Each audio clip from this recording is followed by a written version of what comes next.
High বন্ধুরা, স্বাগতম আমার বুক বাইট চ্যানেলে। আজ আমরা কথা বলবো এমন একটা শক্তি নিয়ে যা আপনার জীবনকে সম্পূর্ণ বদলে দিতে পারে। হ্যাঁ, সেটা হলো বই। জীবনে আরও সফল, আরও আত্মবিশ্বাসী এবং আরও সুখী হতে চান? উত্তর যদি আপনার হ্যাঁ হয়, তবে এই ভিডিওটি আপনার জন্য। বইয়ের মাধ্যমে সেলফ ডেভেলপমেন্টের সেরা এবং প্রমাণিত কৌশলগুলো আজ আমরা ধাপে ধাপে জেনে নেব। চলুন শুরু করা যাক। প্রথমেই প্রশ্ন, কেন বই সেলফ ডেভেলপমেন্টের মূল চাবিকাঠি? বন্ধুরা, বই কিন্তু শুধু কিছু পাতা বা অক্ষর নয়। বই হলো সফল মানুষের অভিজ্ঞতা, জ্ঞান এবং প্রজ্ঞার নির্যাস। একজন বিলিয়নিয়ার তার জীবনের ভুল শুদ্ধ থেকে যা শিখেছেন তা আপনি মাত্র কয়েকশো টাকায় একটি বইয়ের মাধ্যমে জেনে নিতে পারেন। এটি হলো শেখার সবচেয়ে কম খরচ এবং শক্তিশালী উপায়। এখান থেকে আমরা কি পাব? পয়েন্ট নম্বর 1, সময়ের সাশ্রয়। পয়েন্ট নম্বর 2, প্রমাণিত পথ। পয়েন্ট নম্বর 3, মনের প্রসার। সেলফ ডেভেলপমেন্টের জন্য বই পড়ার 5টা কার্যকরী কৌশল রয়েছে। এই 5টি কার্যকরী কৌশলগুলো হলো: কৌশল নাম্বার 1, লক্ষ্য ভিত্তিক বই নির্বাচন করা। বন্ধুরা, শুধু যে কোনো বই পড়লেই হবে না। আপনাকে জানতে হবে আপনার মূল লক্ষ্য কি। আপনি কি আর্থিক স্বাধীনতা চাইছেন, নাকি যোগাযোগের দক্ষতা বাড়াতে চাইছেন, নাকি আপনার খারাপ অভ্যেসগুলো ছাড়তে চাইছেন? আপনার প্রধান সমস্যা বা লক্ষ্য অনুযায়ী আপনি বই বেছে নিন।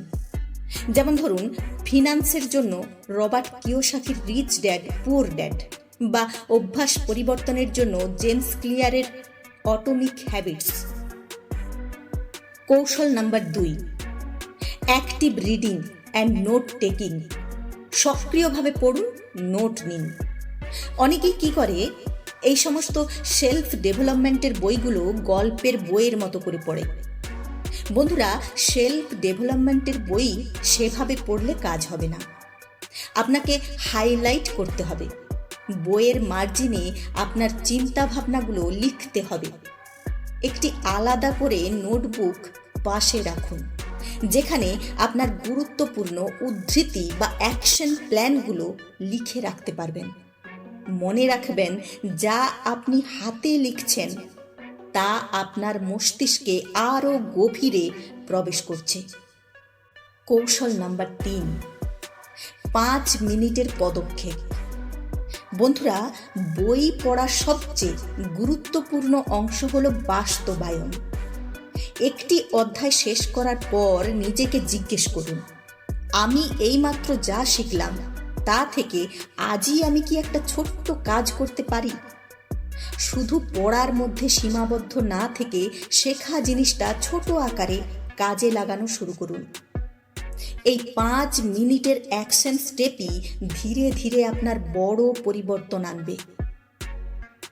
কৌশল নাম্বার 4, রিডিং অ্যান্ড রিভিশন। পুনরায় পাঠ আর রিভিশন করা। বন্ধুরা, সেলফ ডেভেলপমেন্টের বই একবার পড়লে চলবে না। প্রথমবার পড়ে আমরা সেই বই থেকে তথ্য পাব, দ্বিতীয়বার পড়ে গভীর উপলব্ধি করতে পারব। আপনি যদি মনে করেন কোনো একটি বই আপনার জীবনের ভিত্তি, তবে সেই বইটি প্রতি 6 মাস অন্তর বা 1 বছর পর সেটি আবার পড়ুন। দেখবেন আপনি প্রতিবার নতুন কিছু শিখছেন। কৌশল number 5, maintain diversity and reading. Diversity বজায় রাখুন।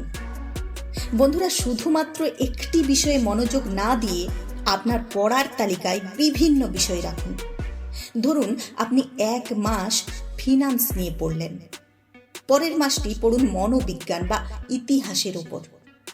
জ্ঞানের এই বৈচিত্র্য আপনার চিন্তা ভাবনার জগৎকে প্রসারিত করবে এবং সেলফ ডেভেলপমেন্ট প্রক্রিয়াকে আরও মজবুত করবে। Call to action. বন্ধুরা, মনে রাখবেন, বই হলো আমাদের নীরব শিক্ষক। এই যে 5টি কৌশল আমরা আলোচনা করলাম, এই 5টি কৌশল যদি আপনি সঠিকভাবে কাজে লাগাতে পারেন, তবে আপনার সেলফ ডেভেলপমেন্ট জার্নি অসাধারণ হয়ে উঠবে। জ্ঞানার্জনের পথে বিনিয়োগের চেয়ে ভালো বিনিয়োগ আর কিছু হয় না। এবার আপনার পালা। কমেন্ট করে জানান আপনি কোন বইটি দিয়ে আপনার সেলফ ডেভেলপমেন্টের যাত্রা শুরু করতে চান। যদি ভিডিওটি আপনার ভালো লেগে থাকে তবে লাইক দিন, আপনার বন্ধুদের সাথে শেয়ার করুন। আর এমনই আরও অনুপ্রেরণামূলক ভিডিও দেখতে চাইলে আমার এই চ্যানেলটিকে সাবস্ক্রাইব করে আমার পাশে থাকুন। দেখা হচ্ছে পরের ভিডিওতে। ভালো থাকুন, শিখতে থাকুন।